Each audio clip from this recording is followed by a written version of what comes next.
ល់ខ្លួនឯងហើយមិនបាច់អូនប្រាប់ឡើយថាបងមនុស្សបែបណាគឺបងជាមនុស្សស្មងតាំងពីស្គាល់ជីវ៉ា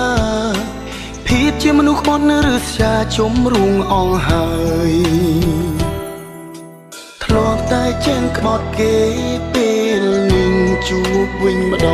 ងចេះទាំងត្រនួលល្អជារឿងមិនដែលឡើយតែអូនគ្មានចិត្តស្មងបងស្គាល់ឈឺចាប់ហើយ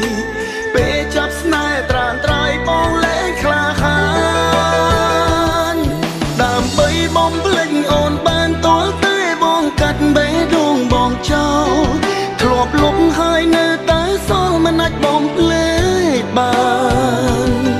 នឹកពេលខ្លះសូមជួបទាំងដឹងអូនខឹងថាបងរំខានតាមចិត្តមិនបានព្រោះនឹកអូនខ្លាំងណាស់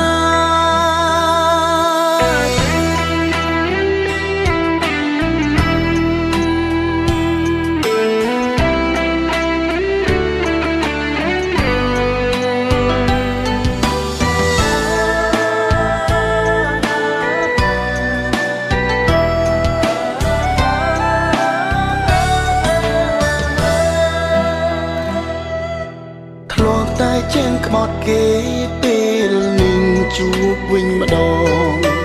ចេះទាំងត្រនួលល្អជារឿងមិនដែលឡើយតែអូនគ្មានចិត្តស្មងបងស្គាល់ឈឺចាប់ហើយពេលចាប់ស្នេហ៍ត្រានត្រៃបងលែងក្លាហានដើម្បីបំភ្លេចអូនបានទាល់តែបងកាត់បេះដូងបងចោលធ្លាប់លុបហើយនៅតែសល់មិនអាចបំភ្លេ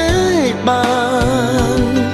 នឹកពេលខ្លះសូមជួបទាំងដឹងអូនខឹងថាបងរំខានតាមចិត្តមិនបានព្រោះនឹកអូនខ្លាំងណាស់ដើម្បីបំភ្លេចអូនបានទាល់តែបងកាត់បេះដូងបងចោល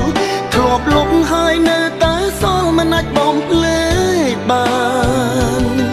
នឹកពេលខ្លះសូមជួបទាំងដឹងអូនខឹងថាបងរំខានតាមចិត្ត